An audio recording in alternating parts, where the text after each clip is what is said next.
Bevor wir beginnen, schreibt in die Kommentare, von wo ihr heute Nacht zuhört und wie spät es bei euch ist. Es ist immer faszinierend zu sehen, wie Menschen aus aller Welt zur gleichen Zeit in diese antiken Mysterien eintauchen. Wenn euch diese Reisen in die Vergangenheit gefallen, abonniert den Kanal, aber nur, wenn ihr wirklich Wert darin findet. An der Westseite des Nils, gegenüber der antiken Stadt Theben, liegt ein stilles, sonnenverbranntes Wadi, das von den alten Ägyptern Taseshet Ma'at, das große Feld, genannt wurde. Für uns ist es das Tal der Könige. Oberflächlich betrachtet ist es eine karge Felswüste, doch unter dem glühenden Sand und dem bröckelnden Gestein verbirgt sich ein Labyrinth aus Gängen und Kammern, eine Nekropole, die für die Ewigkeit gebaut wurde. Es ist ein Ort, der mehr Fragen als Antworten birgt, ein stiller Zeuge von Glauben, Macht und dem tiefen menschlichen Wunsch, den Tod selbst zu überwinden. Guten Abend. Begleiten Sie mich an einen Ort, der von der Sonne gebleicht und vom Schweigen der Jahrtausende erfüllt ist. Wir befinden uns am Westufer des Nils, gegenüber der pulsierenden antiken Metropole Theben, dem heutigen Luxor. Hier, in einer kargen, von Felsklippen zerfurchten Schlucht, liegt das Tal der Könige. Ein Name, der Bilder von Gold, Flüchen und unentdeckten Kammern heraufbeschwört. Doch bevor wir in die Tiefen der Gräber hinabsteigen, müssen wir eine grundlegende Frage stellen. Warum hier? Warum wählten die mächtigsten Herrscher des neuen Reiches diesen abgelegenen, lebensfeindlichen Ort für ihre letzte Reise? Die Antwort liegt in einem tiefgreifenden Wandel des Denkens und der Theologie. Die Ära der großen Pyramiden war vorüber. Diese monumentalen Bauten, einst Symbole ewiger Macht, hatten sich als verletzlich erwiesen. Sie waren weithin sichtbare Leuchtfeuer für Grabräuber, die über Generationen hinweg die Ruhe der alten Könige störten. Die Pharaonen des neuen Reiches, einer Zeit imperialer Expansion und beispiellosen Reichtums, suchten nach einer neuen Lösung, nach Sicherheit durch Verborgenheit. Das Tal im arabischen Wadi el-Muluk bot diese Verborgenheit in Perfektion. Es ist ein natürliches Labyrinth aus Stein, unzugänglich und leicht zu bewachen. Doch es gab noch einen tieferen, spirituellen Grund. Hoch über dem Tal thront ein Berg, dessen Gipfel eine fast perfekte, natürliche Pyramidenform aufweist, El-Qurn, das Horn. Für die alten Ägypter war dies kein Zufall, sondern ein göttliches Zeichen. Sie mussten ihre Pyramiden nicht mehr bauen. Die Götter hatten bereits eine für sie geschaffen. Unter dem Schutz dieser heiligen Spitze und der Göttin Merit Seger, sie, die die Stille liebt, die in ihr wohnen sollte, begannen sie, ihre Gräber nicht mehr in den Himmel zu bauen, sondern tief in den Fels der Erde zu graben. Sie tauschten die sichtbare Monumentalität gegen die unsichtbare Heiligkeit des Untergrunds ein. Das Tal wurde zu einem Tor zur Duat, der Unterwelt, ein Ort, an dem der Übergang vom Leben zum göttlichen Jenseits in absoluter Stille und Sicherheit vollzogen werden konnte. Jede große Tradition hat einen Anfang, einen Moment, in dem eine einzelne Entscheidung den Lauf der Geschichte verändert. Für das Tal der Könige war dieser Moment die Regentschaft von Pharao Thutmosis I., dem dritten Herrscher der 18. Dynastie, um etwa 1500 v. Chr. Er war ein Eroberer, ein Mann, der die Grenzen Ägyptens bis an den Euphrat ausdehnte. Doch seine vielleicht nachhaltigste Tat war nicht militärischer, sondern spiritueller Natur. Er brach radikal mit der Tradition seiner Vorfahren. Anstatt ein prunkvolles, sichtbares Grabmal zu errichten, fasste er einen geheimen Plan. Die Ausführung dieses Plans vertraute er seinem treuesten und fähigsten Architekten an, dem Wesir Ineni. Inenis eigene Grabinschriften geben uns einen seltenen persönlichen Einblick in dieses Unterfangen. Er schreibt mit Stolz: Ich allein beaufsichtigte das Aushöhlen des Felsengrabes seiner Majestät. Niemand sah es, niemand hörte es. Diese Worte lassen die immense Geheimhaltung erahnen, die das Projekt umgab. Man stelle sich die Szene vor. Eine kleine, handverlesene Gruppe von Arbeitern wird an diesen abgelegenen Ort gebracht, vereidigt zur absoluten Verschwiegenheit. Unter Inenis wachsamen Augen beginnen sie, den Fels zu bearbeiten, nicht um einen Tempel zu errichten, sondern um einen Weg in die Tiefe zu schaffen. Das Ergebnis war das Grab, das wir heute als KV 38 kennen, ein vergleichsweise bescheidenes Grab, bestehend aus einem steilen Korridor, der zu einer einzigen, schmucklosen Kammer führt. Es war ein Prototyp, ein Experiment in Sachen ewiger Sicherheit. Thutmosis I. trennte als erster Pharao bewusst seinen Totentempel, der weiterhin öffentlich für seinen Kult zugänglich war, von seinem tatsächlichen Begräbnisort. Der Totentempel stand am Rande des Fruchtlandes, für alle sichtbar, während sein Körper an einem geheimen, unbekannten Ort ruhte. Dies war die Geburtsstunde einer neuen Bestattungsphilosophie, die das neue Reich für die nächsten 500 Jahre prägen sollte. Mit diesem ersten, im Verborgenen geschlagenen Grab wurde das stille Wadi zu einer königlichen Nekropole geweiht, zu einem Ort, dessen Geheimnisse über Jahrhunderte hinweg die besten Handwerker Ägyptens beschäftigen und die kühnsten Grabräuber herausfordern würden. Ein Grab im Tal der Könige ist weit mehr als nur eine letzte Ruhestätte. Es ist eine komplexe theologische Maschine, eine in Stein gehauene Landkarte für die gefährlichste Reise, die ein Ägypter je antreten würde. Die Reise durch die Duat, die Unterwelt. Betritt man ein solches Grab, betritt man eine andere Realität. Die gleißende Sonne Thebens weicht einer kühlen, ewigen Dunkelheit. Jeder Korridor, jede Kammer, jede Biegung ist ein sorgfältig geplanter Schritt auf dem Weg des verstorbenen Pharaos zur Wiedergeburt als Gott. Die Reise beginnt typischerweise mit einer langen, absteigenden Treppe und einem Korridor. Dies symbolisiert den Abstieg des Sonnengottes Ra in die Unterwelt bei Sonnenuntergang. Die Wände sind hier oft mit Passagen aus heiligen Texten, wie dem Amduat, das Buch von dem, was in der Unterwelt ist, oder dem Buch der Pforten bedeckt.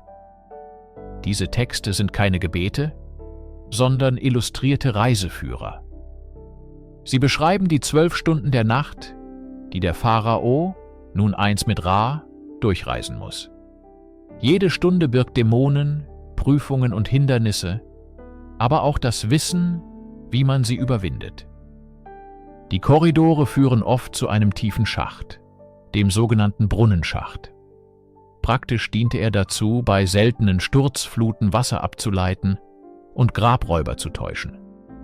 Symbolisch aber repräsentierte er die Tiefen des Urgewässers, nun aus dem alles Leben entstand, und das Grab des Gottes Osiris. Nach Überwindung dieses Schachtes gelangt man oft in eine Pfeilerhalle oder Vorkammer, bevor sich der heiligste Ort offenbart. Die Grabkammer, das Haus des Goldes. Hier, oft unter einem atemberaubenden astronomischen Deckenbild, das den Nachthimmel darstellt, stand der Sarkophag. Dies war der Punkt der Transformation. Umgeben von den schützenden Darstellungen der Götter und den letzten Kapiteln der Unterweltsbücher, sollte der Pharao hier seine Vereinigung mit Osiris vollziehen und am Ende der 12. Nachtstunde als neuer Sonnengott am östlichen Horizont wiedergeboren werden. Jedes Grab ist somit ein Mikrokosmos, ein Abbild des Jenseits, das dem König garantieren sollte, dass sein Tod nicht das Ende, sondern der ewige Beginn eines göttlichen Zyklus ist. Die Gräber im Tal der Könige entstanden nicht durch Magie. Sie waren das Werk von Menschen, hochspezialisierten Handwerkern, deren Leben so geheim war wie die Gräber, die sie schufen. Etwa 1 Kilometer vom Tal entfernt, in einer abgeschiedenen Senke, lag ihre Heimat. Ein Dorf, das wir heute als Deir el-Medina kennen. In der Antike war es einfach als Pademi, das Dorf, bekannt. Dies war keine gewöhnliche Siedlung. Es war eine eigens für die Grabbauer errichtete, von Mauern umgebene Gemeinschaft, die direkt dem Wesir unterstand. Hier lebten und starben Generationen von Steinmetzen, Malern, Schreibern, Tischlern und Bildhauern mit ihren Familien. Ihr offizieller Titel war Diener am Ort der Wahrheit. Ihr Leben war ein Paradoxon aus Privileg und Isolation. Sie genossen eine für ihre Zeit hohe Lebensqualität mit staatlicher Versorgung von Wasser, Getreide und sogar Wein. Sie waren hochgebildet. Die Analphabetenrate in Deir el-Medina war verschwindend gering im Vergleich zum Rest Ägyptens. Doch der Preis für diesen Wohlstand war absolute Geheimhaltung. Sie verließen ihr Dorf nur unter Aufsicht, um über einen Bergpfad zur Arbeit im Tal der Könige zu gelangen. Alles, was sie dort sahen, die genaue Lage der Gräber, die Schätze darin, war ein Staatsgeheimnis von höchster Bedeutung. Glücklicherweise haben uns diese bemerkenswerten Menschen einen Schatz hinterlassen, der wertvoller ist als Gold. Tausende von Ostraka, beschriebene Kalksteinscherben und Tontafeln. Auf diesen Notizblöcken der Antike hielten sie alles fest. Arbeitslisten, Lohnabrechnungen, Liebesgedichte, Klatsch, Gerichtsverfahren und sogar Entschuldigungen für das Fehlen bei der Arbeit. Wurde von einem Skorpion gestochen oder habe für meine Frau gebraut. Diese Texte zeichnen ein lebendiges Bild einer eng verbundenen Gemeinschaft, die sich mit denselben Freuden und Sorgen des Alltags auseinandersetzte wie wir heute. Sie zeigen uns die menschliche Seite hinter den göttlichen Monumenten. Es waren diese Männer, die mit Meißel und Pinsel die ewigen Wohnstätten ihrer Götter auf Erden schufen, während sie selbst ein geheimes, abgeschiedenes, aber zutiefst menschliches Leben führten. Guten Abend. Wenn wir an das Tal der Könige denken, erscheint vor unserem inneren Auge oft ein einziges Bild: die goldene Maske des Tutanchamun. Die Entdeckung von K-Form-62 durch Howard Carter im Jahr 1922 war zweifellos ein Wendepunkt in der Geschichte der Archäologie.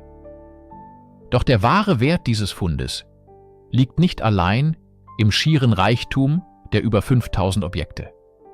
Er liegt in dem, was uns dieses nahezu intakte Grab über eine turbulente Zeit und die Realität königlicher Bestattungen erzählt. Im Vergleich zu den Gräbern großer Pharaonen wie Sethos I. oder Ramses II. Ist KV62 erstaunlich klein und bescheiden in seiner Architektur. Es wirkt fast wie ein Provisorium, eilig für einen unerwartet verstorbenen jungen König hergerichtet.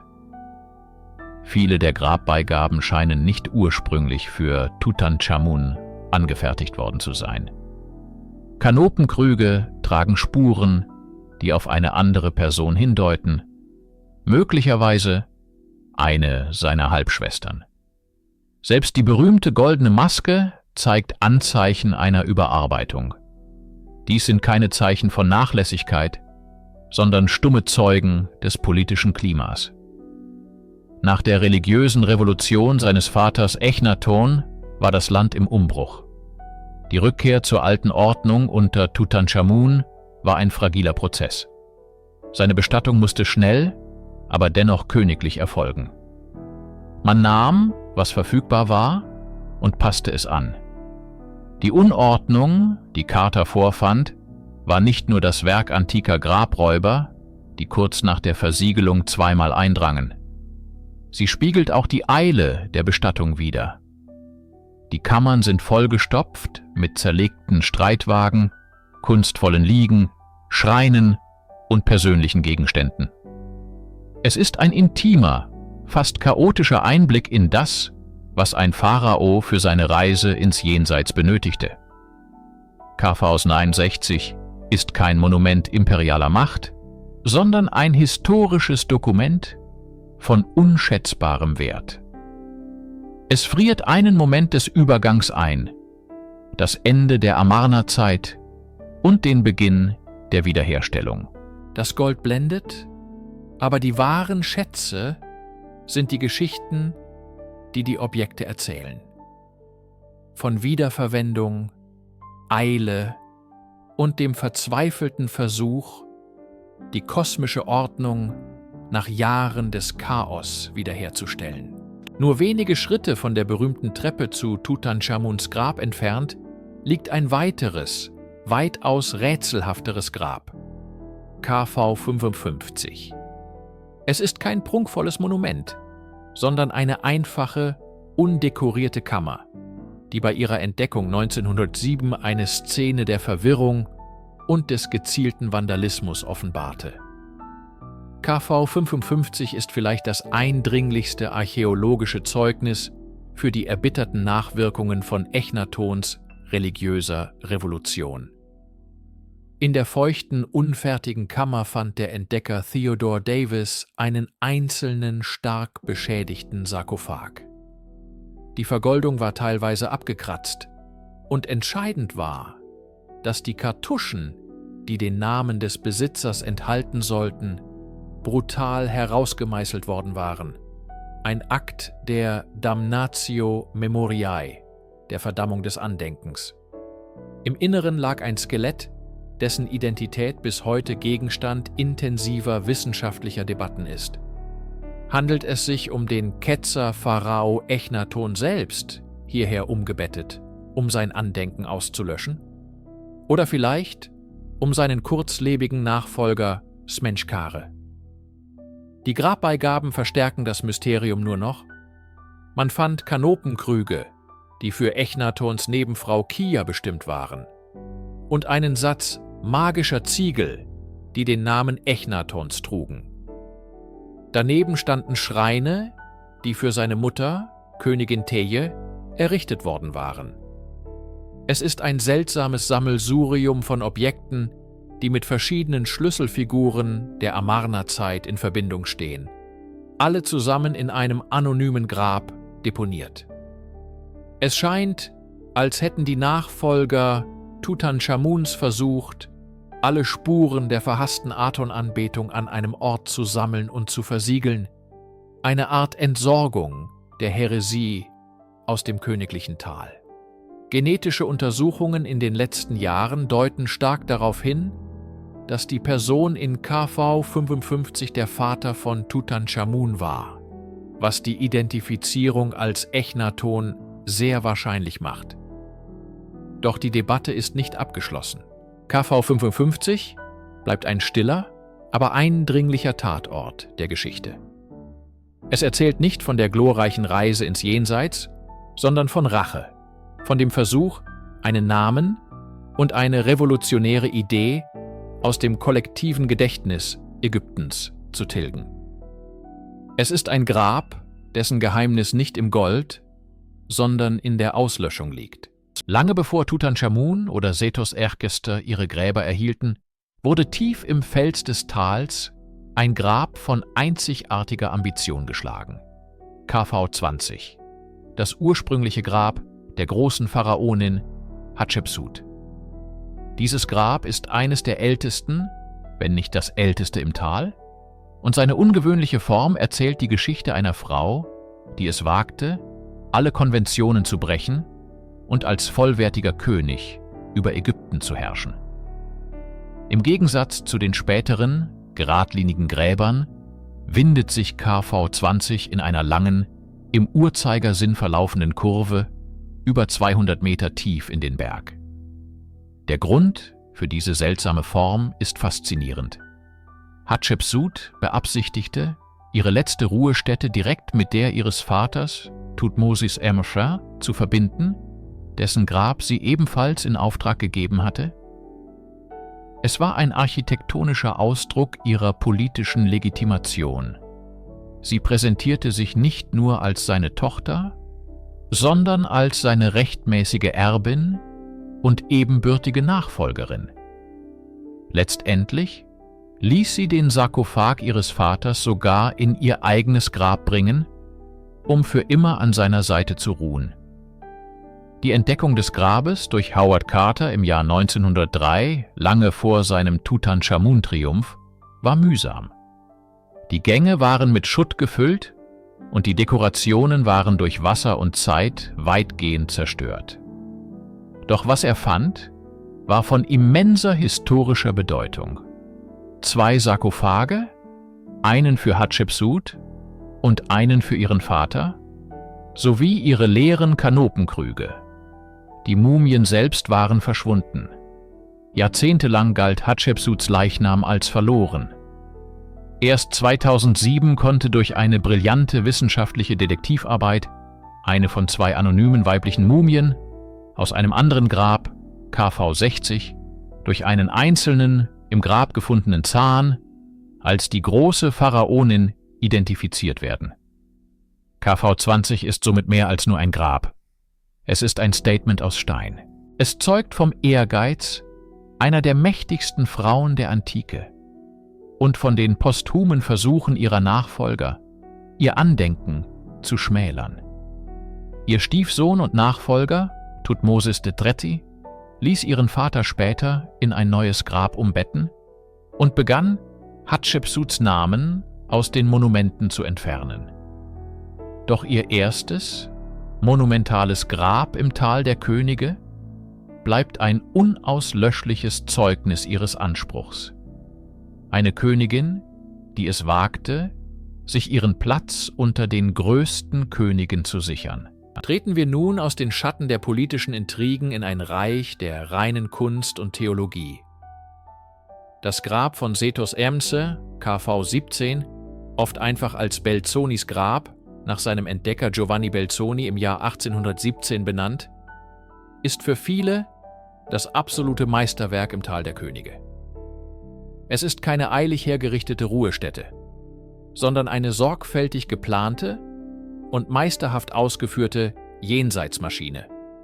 Eine Bibliothek aus Stein, die dem verstorbenen König als Führer durch die Gefahren der Unterwelt dienen sollte. Mit einer Länge von über 137 Metern und 11 Kammern und Korridoren war es das längste und tiefste Grab, das bis dahin gebaut worden war. Aber seine wahre Pracht liegt in der Qualität und dem Erhaltungszustand seiner Dekorationen. Anders als in vielen anderen Gräbern sind die Wände hier nicht nur bemalt, sondern mit feinsten, erhabenen Reliefs verziert, die dann in leuchtenden Farben koloriert wurden. Wenn man heute mit einer Lampe durch diese Gänge geht, scheinen die Figuren der Götter und Dämonen von den Wänden zu treten.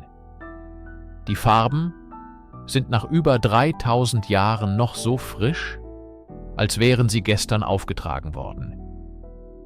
Die Wände von KV 17 sind eine vollständige Enzyklopädie der königlichen Jenseitstexte. Hier finden wir die erste vollständige Darstellung des Buches der Tore, einer detaillierten Beschreibung der Reise der Sonne durch die 12 Stunden der Nacht. Jede Stunde ist ein Tor, bewacht von schlangenartigen Dämonen, die der König mit dem richtigen Zauberspruch passieren muss. Wir sehen das Litanei des Re und das Amduat. Besonders beeindruckend ist die Decke der Grabkammer. Ein detaillierter astronomischer Kalender, ein dunkelblauer Himmel, übersät mit den Sternbildern und Dekanen, die die nächtliche Reise des Pharaos leiten sollten. Das Grab von Sethos Iunser ist der Gipfel der Handwerkskunst der 19. Dynastie. Es ist ein Ausdruck tiefen Glaubens und der Überzeugung, dass das geschriebene Wort und das perfekte Bild die Macht haben, die Realität zu formen und die Wiedergeburt zu garantieren. Es ist ein Ort, an dem man die intellektuelle und spirituelle Komplexität der ägyptischen Religion in ihrer ganzen erhabenen Schönheit spüren kann. Ein stilles, farbenprächtiges Gebet in den Fels für die Ewigkeit gemeißelt. Wir wenden uns nun einem der größten Söhne Ägyptens zu, einem Pharao, dessen Name zum Synonym für Macht, Langlebigkeit und monumentale Baukunst wurde: Ramses der Große. Sein Grab, KV7, liegt im Herzen des Tals, direkt gegenüber dem Grab seines Vaters Sethos X und neben dem seiner Söhne. Allein die Lage spricht Bände über seinen Anspruch und seine dynastische Vision. Doch die Geschichte von KV7 ist eine von Ehrgeiz und Tragödie, ein Zeugnis dafür, dass selbst die Macht eines gottgleichen Königs den Kräften der Natur unterworfen ist. Der Plan des Grabes ist eine Abkehr von der geradlinigen Achse, die in der 19. Dynastie populär wurde. Ramses II. Kehrte zu einem älteren Design mit einer gebogenen Achse zurück, vielleicht als Hommage an die großen Vorfahren der 18. Dynastie. Die schiere Größe des Projekts war atemberaubend. Die Korridore sind breiter, die Kammern größer als bei den meisten seiner Vorgänger. Die Dekoration, soweit sie erhalten ist, zeigt eine beispiellose Meisterschaft. Wir finden hier die ersten vollständigen Darstellungen des Buches der Pforten und des Amduat in einem königlichen Grab, begleitet von der Litanei des Re. Es war als ewige Bibliothek konzipiert, ein Kompendium des Wissens, das die Seele des Pharaos auf ihrer Reise durch die Unterwelt leiten sollte. Doch das Tal ist ein unbarmherziger Ort. Wiederholte, verheerende Sturzfluten haben KV7 über die Jahrtausende heimgesucht. Wasser drang tief in die Anlage ein, löste den Schiefer im Fels auf und führte zu massiven Einstürzen. Die Wände, einst mit leuchtenden Farben bemalt, sind heute größtenteils zerstört, ihre Reliefs zu Staub zerfallen. Was wir heute sehen, ist ein Schatten, ein geologisches Wrack, das nur noch eine Ahnung von seiner einstigen Pracht vermittelt. Archäologen, wie der französische Ägyptologe Christian Leblanc, haben jahrzehntelang unermüdlich daran gearbeitet, zu retten, was zu retten ist, und die Fragmente zusammenzusetzen. KV7 ist somit nicht nur das Grab eines großen Pharaos, sondern auch ein Mahnmal für die Zerbrechlichkeit des Erbes und den unermüdlichen Kampf des Menschen, die Vergangenheit vor dem endgültigen Vergessen zu bewahren. Nicht jedes Grab im Tal der Könige erzählt eine Geschichte von Vollendung und ewigem Frieden. Einige sind wie eingefrorene Momente der Geschichte, abrupte Enden, die von plötzlichen Toden, politischen Intrigen und dem Zerfall der Macht zeugen. Diese unvollendeten und usurpierten Gräber sind vielleicht die ehrlichsten Chronisten ihrer Zeit. Betrachten wir zum Beispiel das Grab von Ramses X9, KV4. Es ist eines der letzten Gräber, das im Tal begonnen wurde. Die Arbeiter hatten bereits die ersten Korridore und eine Kammer ausgehoben, als die Arbeit plötzlich eingestellt wurde. Die Gründe liegen im Dunkeln, aber sie spiegeln das Chaos am Ende der 20. Dynastie wider. Ägypten war gespalten, die königliche Macht schwand und die Ressourcen für solch monumentale Projekte versiegten. Die grob behauenen Wände von KV4, ohne jegliche Dekoration, sind ein stummer Zeuge des Endes einer Ära. Der Pharao wurde nie hier bestattet. Sein Grab bleibt eine leere Hülle, ein Denkmal des Scheiterns. Noch faszinierender ist das Phänomen der Usurpation, der gewaltsamen Übernahme eines Grabes. Ein Paradebeispiel ist KV10, ursprünglich für den kurzlebigen Pharao Amenmesse erbaut. Nach seinem Tod und der Machtübernahme durch seinen Rivalen Sethos II. Wurde Amenmesses Andenken systematisch ausgelöscht. Seine Namen und Bilder in KV10 wurden übermalt und durch die von Sethos königlicher Gemahlin Tachat ersetzt. Später, in einer weiteren Wendung der Geschichte, wurden auch ihre Namen teilweise durch die einer anderen Königin, Baketwerel, überschrieben. Dieses Grab ist ein Palimpsest der Macht, eine steinerne Leinwand, auf der die Sieger der Geschichte die Identität der Verlierer auslöschten. Es zeigt, dass der Kampf um das Erbe und die Legitimität bis in die Ewigkeit geführt wurde. Jede überputzte Kartusche, jede veränderte Darstellung ist ein Echo eines längst vergangenen Machtkampfes, der direkt in den Fels von Theben gemeißelt wurde und uns daran erinnert, dass die Ruhe der Toten oft von den Ambitionen der Lebenden gestört wurde. Die Vorstellung von einem Fluch des Pharaos, der Grabräuber und Archäologen gleichermaßen heimsucht, ist ein fester Bestandteil der modernen Mythologie. Doch wie sahen die alten Ägypter selbst den Schutz ihrer Gräber? Die Antwort liegt nicht in Hollywood-reifen Flüchen, sondern in einem komplexen System aus Architektur, Religion und Magie. Die wahren Wächter der Toten waren keine rachsüchtigen Mumien, sondern die Götter und die Macht des geschriebenen Wortes. Die Wände der Gräber waren mit mächtigen Zaubersprüchen aus heiligen Texten, wie dem Buch der Toten oder dem Amduat bedeckt. Diese Hieroglyphen waren keine Warnungen an Eindringlinge im modernen Sinne.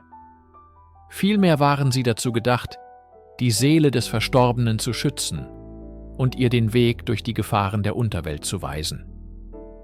Sie aktivierten die magische Kraft der abgebildeten Gottheiten: Anubis, der die Mumifizierung überwacht, Osiris, der Herr des Jenseits, und die 4 Söhne des Horus, die die inneren Organe bewachten. Für die Ägypter war das Grab ein lebendiger Ort, an dem die Götter präsent waren. Die Entweihung eines Grabes war daher nicht nur ein Diebstahl, sondern ein Sakrileg, ein Angriff auf die göttliche Ordnung selbst.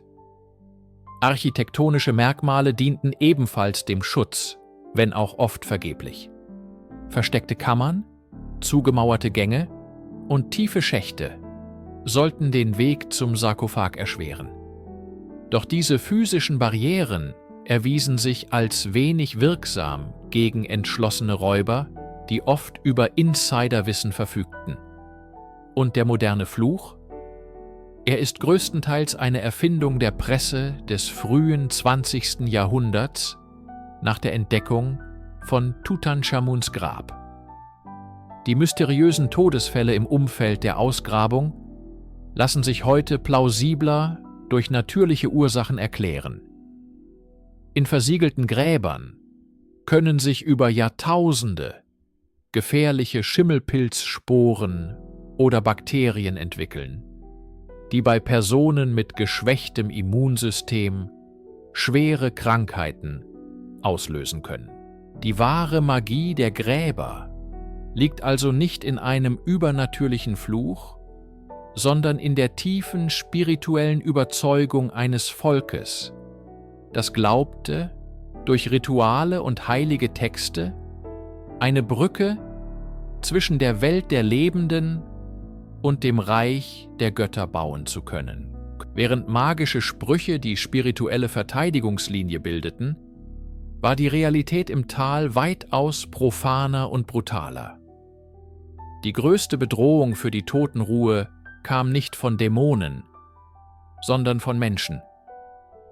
Glücklicherweise besitzen wir schriftliche Zeugnisse, die uns einen einzigartigen Einblick in das organisierte Verbrechen im alten Ägypten gewähren: die großen Grabräuber-Papyri.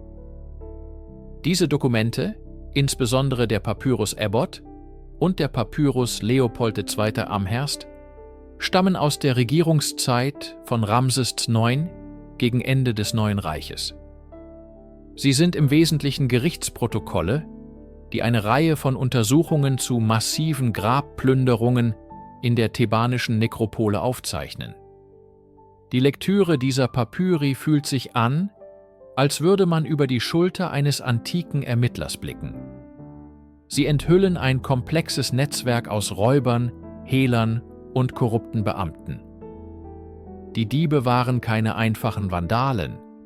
Sie waren oft Handwerker, die selbst am Bau der Gräber beteiligt waren und deren Layout kannten. In den Protokollen lesen wir die Geständnisse der Angeklagten, die oft unter Folter erpresst wurden. Ein Steinmetz namens Amenpanufa beschreibt detailliert, wie seine Bande in das Grab von König Sobekemsaf II. Einbrach. Wir durchbrachen die Mauer. Wir fanden den Gott, wie er am Ende seiner Grabkammer lag. Wir öffneten seinen Sarg. Wir fanden die edle Mumie dieses Königs mit einem Falken aus Gold auf seinem Hals. Wir rissen das Gold ab, das wir an der Mumie dieses Gottes fanden. Diese nüchternen Berichte sind erschütternd. Sie entlarven die Gier, die selbst vor dem heiligsten Tabu nicht Halt machte. Die Papyri dokumentieren auch den politischen Konflikt zwischen Pasa, dem Bürgermeister von Osttheben, und Pavera, dem Bürgermeister von Westtheben, dem die Aufsicht über die Nekropole oblag. Pasa beschuldigte Pavera der Mittäterschaft oder zumindest der groben Fahrlässigkeit. Obwohl die Beweise erdrückend schienen, wurde Pavera in einem Schauprozess freigesprochen, was auf Korruption auf höchster Ebene hindeutet. Diese antiken Akten zeigen uns, dass der Kampf um die Bewahrung des kulturellen Erbes gegen menschliche Gier und Korruption so alt ist wie die Schätze selbst. Wir verlassen nun die Ära des Gräberbaus und betreten eine Zeit des Zerfalls und der Rettung. Das neue Reich, das diese prächtigen Gräber hervorbrachte, ging unweigerlich zu Ende. Um das Jahr 1077 vor Christus zerfiel die zentrale Macht und Ägypten trat in die dritte Zwischenzeit ein. Mit der schwindenden Autorität des Pharaos schwand auch der Schutz der Nekropole. Das Tal der Könige, einst die bestbewachte Ruhestätte der Welt, wurde zu einem Ort der Plünderung. Die Schätze, die die Pharaonen auf ihre Reise ins Jenseits begleiten sollten, waren eine zu große Versuchung in einer Zeit der wirtschaftlichen Not. Doch inmitten dieses Chaos vollzog sich eine der bemerkenswertesten Rettungsaktionen der Antike, durchgeführt nicht von Soldaten, sondern von Priestern. Die Priester des Amun in Theben, die sahen, wie die Gräber ihrer göttlichen Könige geschändet wurden, fassten einen kühnen Plan.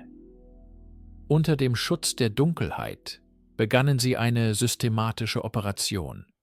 Sie drangen in die geplünderten Gräber ein, sammelten die sterblichen Überreste der größten Herrscher Ägyptens, darunter Legenden wie Sethos Iense, Ramses den Großen und Thutmosis III. Sie taten, was sie konnten, um die Würde der Pharaonen wiederherzustellen. Die Mumien wurden neu in Leinen gewickelt, ihre Särge notdürftig repariert. Auf die Mumienbinden schrieben sie Vermerke, die ihre Handlungen dokumentierten. Wann und von welchem Grab in welches sie die Mumie verlegt hatten. Diese Mumien begannen eine lange posthume Odyssee durch das Tal, von einem Grab zum nächsten, immer auf der Suche nach einem sicheren Versteck. Schließlich sammelten die Priester über 40 königliche Mumien und brachten sie an einen einzigen, geheimen Ort. Ein unauffälliges Grab in den Felsen von Deir el-Bahari, heute bekannt als DB Kainon 20 oder das königliche Versteck. Hier ruhten sie, dicht gedrängt, für fast 3000 Jahre in Stille, ihr Wissen vor der Welt verborgen. Diese Tat der Priester war kein Akt der Profanierung, sondern einer der tiefsten Pietät. Sie retteten nicht nur die Körper ihrer Könige, sie retteten ein unschätzbares Kapitel der menschlichen Geschichte für uns. Die Entdeckung von Tutanchamuns Grab im Jahr 1922 schien für viele das letzte große Geheimnis des Tals zu lüften. Jahrzehntelang glaubte man, die Nekropole habe alle ihre Schätze preisgegeben. Doch das Tal ist ein geduldiger Hüter seiner Mysterien. Heute wissen wir, dass unter dem Sand und dem Gestein noch immer unbeantwortete Fragen und vielleicht sogar unentdeckte Gräber schlummern.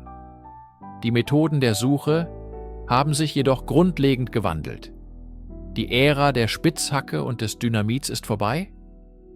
An ihre Stelle ist eine stille, fast meditative Form der Erkundung getreten, die auf modernster Technologie beruht.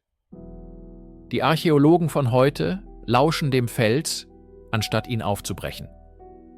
Mit Bodenradar, sogenanntem GPR, senden sie elektromagnetische Wellen in die Tiefe und analysieren die Echos, die von Hohlräumen oder verborgenen Strukturen zurückgeworfen werden.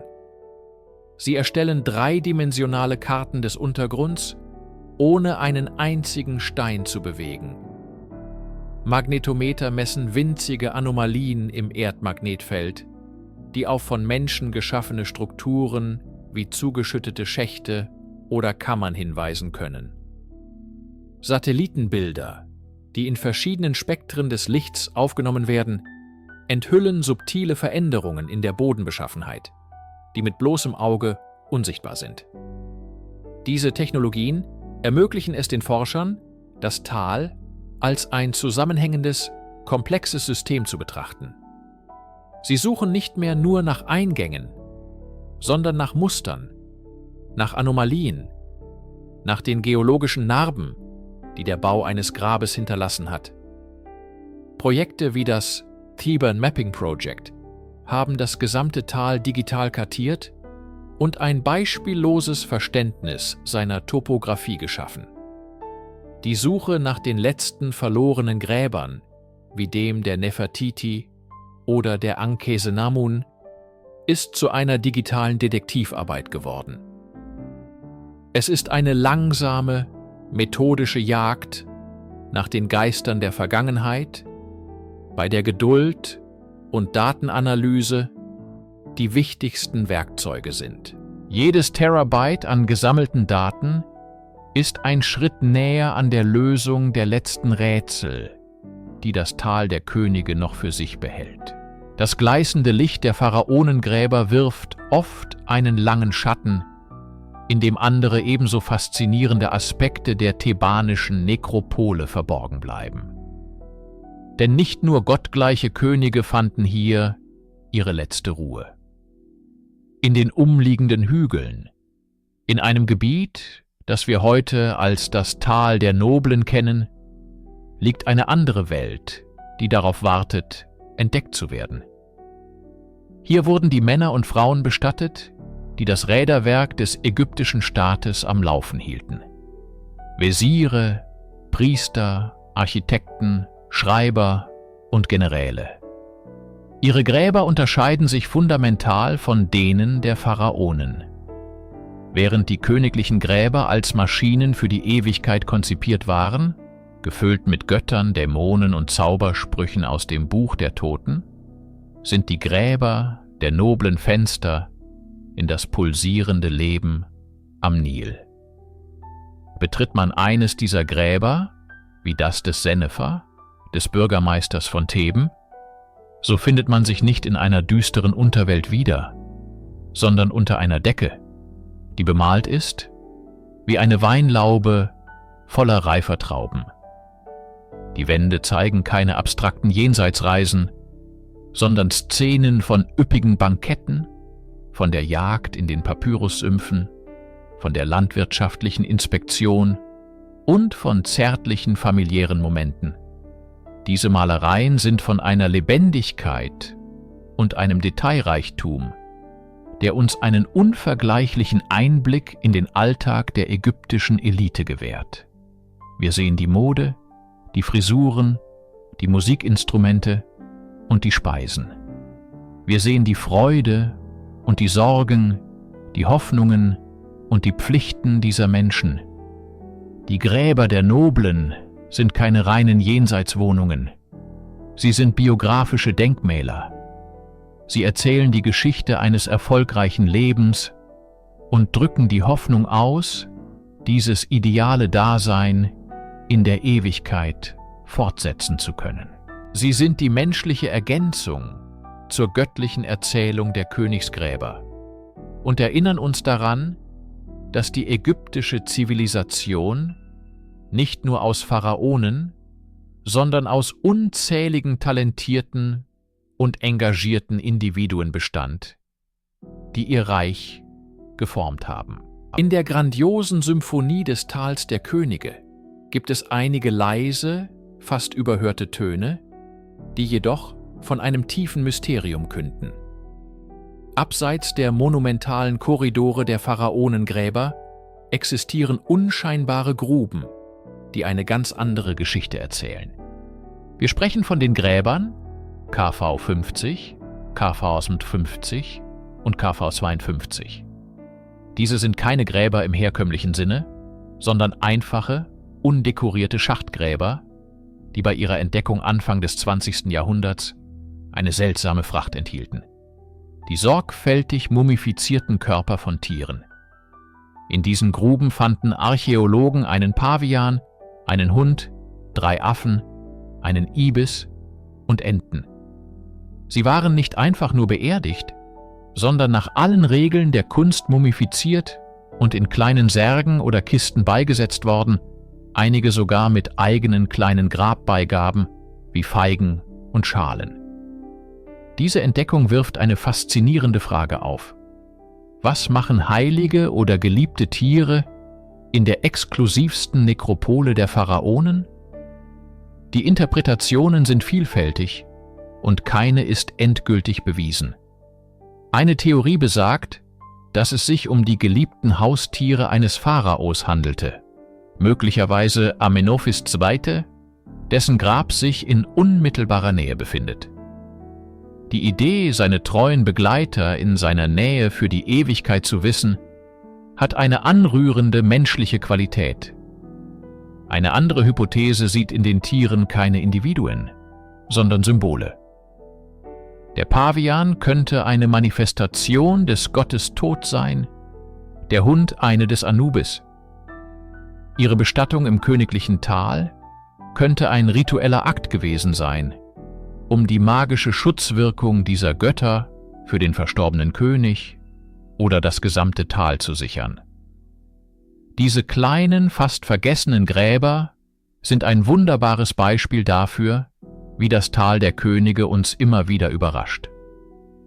Sie zeigen, dass die altägyptische Beziehung zwischen Mensch, Gott und Tier weitaus komplexer war, als wir es uns oft vorstellen.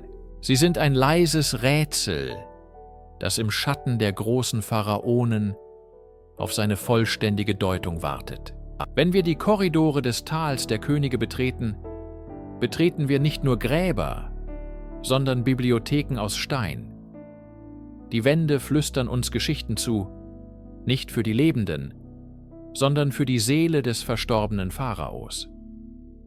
Diese Texte, die wir oft als Unterweltsbücher zusammenfassen, sind das Herzstück des königlichen Jenseitsglaubens im Neuen Reich. Sie sind komplexe theologische Abhandlungen, kosmologische Karten und Wegweiser für eine gefährliche Reise. Ihre Entwicklung spiegelt eine tiefgreifende Veränderung im ägyptischen Denken wider. Die frühesten Vorläufer sind die Pyramidentexte des Alten Reiches, Zaubersprüche, die in die Kammern der Pyramiden gemeißelt wurden, um dem König den Aufstieg in den Himmel zu sichern, wo er zu einem der unvergänglichen Zirkumpolarsterne werden sollte. Später, im Mittleren Reich, entwickelten sich daraus die Sargtexte. Nun nicht mehr nur dem König vorbehalten, wurden diese Sprüche auf die Innenseiten von Särgen geschrieben und demokratisierten gewissermaßen den Zugang zum Jenseits. Im Neuen Reich und im Tal der Könige erreichen wir den Höhepunkt dieser Entwicklung. Die Texte werden zu detaillierten Büchern. Das älteste und vielleicht bekannteste ist das Amduat, das Buch von dem, was in der Unterwelt ist. Es teilt die nächtliche Reise des Sonnengottes Ra in 12 Stunden, jede mit ihren eigenen Dämonen, Hindernissen und göttlichen Helfern. Der verstorbene König identifiziert sich mit Ra, um durch das Wissen über die geheimen Namen und Wege dieser Welt sicher zu navigieren und am Morgen wiedergeboren zu werden. Später folgen das Pfortenbuch, das die Unterwelt als eine Reihe von Toren mit Wächtern darstellt, die besänftigt werden müssen. Oder das Höhlenbuch, das sich auf die Bestrafung der Verdammten und die Belohnung der Gerechten konzentriert. Diese Texte sind keine einfachen Geschichten. Sie sind hochgradig symbolisch, voller kryptischer Bilder und esoterischen Wissens. Sie waren ein göttliches GPS für die Seele, ein Versuch, das größte aller Mysterien, den Tod selbst, zu kartieren, zu verstehen und letztendlich zu überwinden. Jeder Pharao wählte aus diesem Kanon die Texte aus, die seiner Theologie entsprachen, und ließ sie von den besten Schreibern und Künstlern seiner Zeit an die Wände seiner ewigen Wohnung malen. Sie sind ein Zeugnis des menschlichen Bedürfnisses, der Dunkelheit mit Wissen und Ordnung zu begegnen. Die Gräber im Tal der Könige, so wie wir sie heute erleben, sind nur ein Schatten ihrer selbst. Wir durchschreiten Gänge von verblasster Farbe in einer fast ehrfürchtigen Stille. Doch dies ist eine Illusion, ein Produkt der Zeit. Um das Tal wirklich zu verstehen, müssen wir versuchen, es mit den Sinnen der alten Ägypter wahrzunehmen. Stellen wir uns die ursprüngliche Szenerie vor. Die Farben an den Wänden waren von einer blendenden Intensität. Das leuchtende ägyptisch Blau, das erste synthetische Pigment der Menschheitsgeschichte, strahlte neben sattem Ockergelb, tiefem Rot aus Eisenoxiden und makellosem Weiß aus Gips oder Kreide. Diese Pigmente, gemischt mit einem Bindemittel aus Pflanzengummi oder Eiweiß, wurden auf einen glatten weißen Putz aufgetragen und leuchteten im flackernden Licht der Öllampen. Die Gräber waren keine grauen Höhlen, sondern kaleidoskopische Portale in eine andere Welt, jeder Farbton mit einer tiefen symbolischen Bedeutung.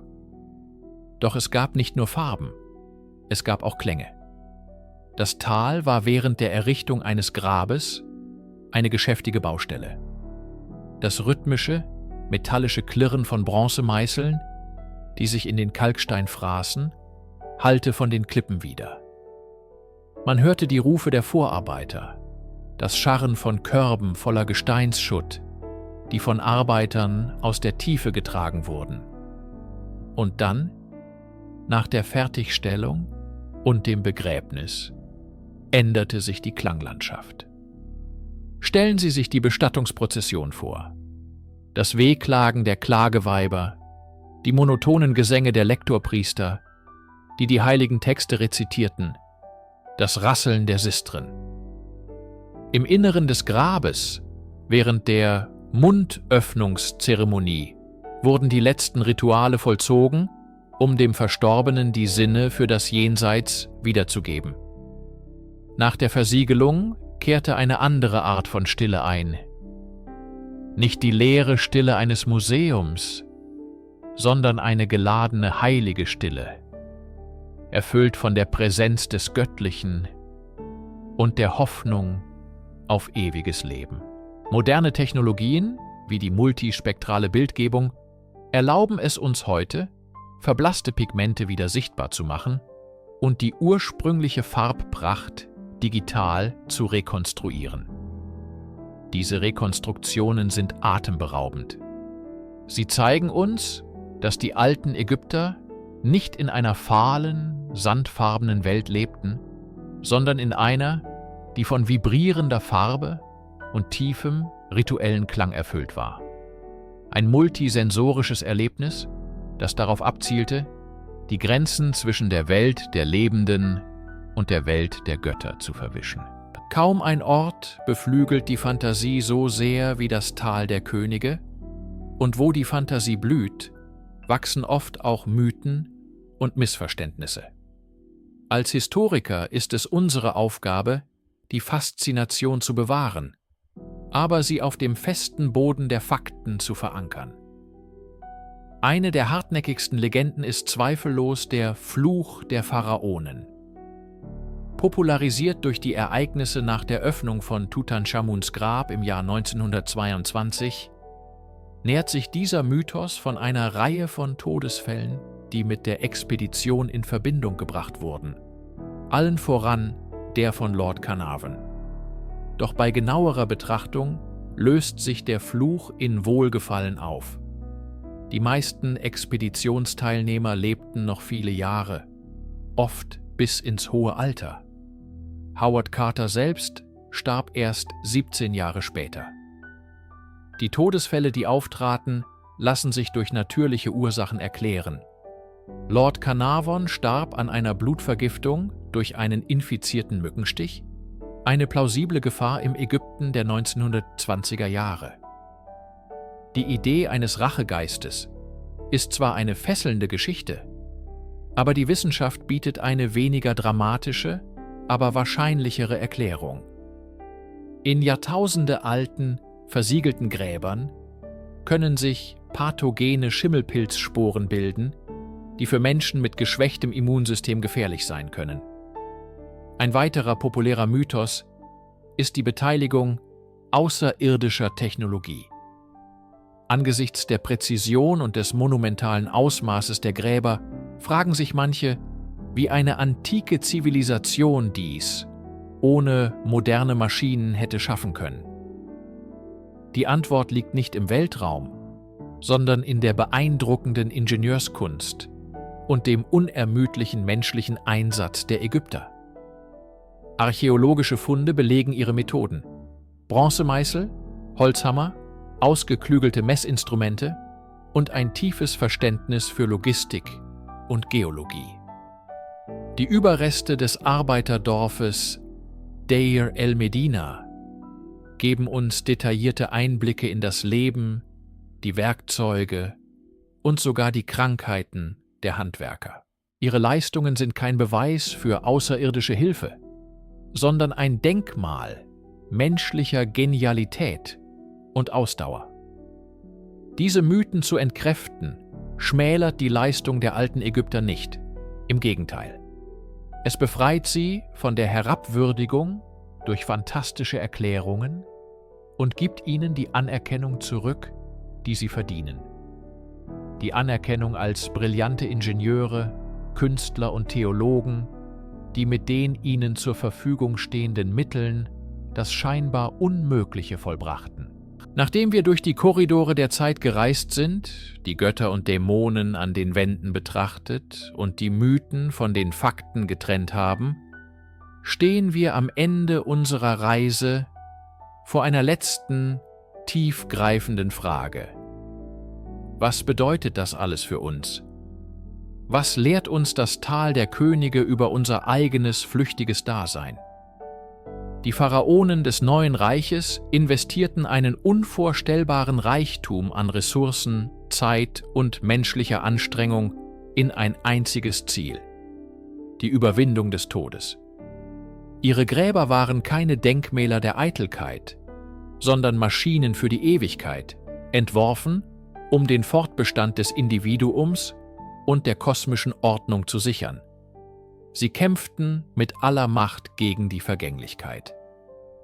Haben sie gewonnen? In einem sehr realen, wenn auch vielleicht nicht beabsichtigten Sinne, ja. Obwohl die meisten ihrer Gräber geplündert und ihre Körper gestört wurden, haben sie eine andere Form der Unsterblichkeit erreicht. Ihre Namen Thutmosis, Ramses, Hatschepsut, Tutanchamun sind uns heute, 3000 Jahre später, vertraut. Wir studieren ihre Religion, bewundern ihre Kunst und entschlüsseln ihre Schriften. Ihr verzweifelter Wunsch, nicht vergessen zu werden, hat sich auf eine Weise erfüllt, die sie sich niemals hätten vorstellen können. Das Tal der Könige wird so zu einem Spiegel für unsere eigene Sterblichkeit. In unserer modernen, oft säkularen Welt haben wir andere Strategien entwickelt, um mit der Endlichkeit umzugehen. Wir streben nach Vermächtnissen durch unsere Arbeit, unsere Kinder, unsere Beiträge zur Gesellschaft oder die digitalen Spuren, die wir hinterlassen. Doch die fundamentale Angst vor dem Nichts, vor dem Vergessenwerden, bleibt dieselbe. Wenn wir in der stillen, trockenen Luft eines Pharaonengrabes stehen, umgeben von den Echos jahrtausendealter Hoffnungen, werden wir unweigerlich mit unserer eigenen Vergänglichkeit konfrontiert.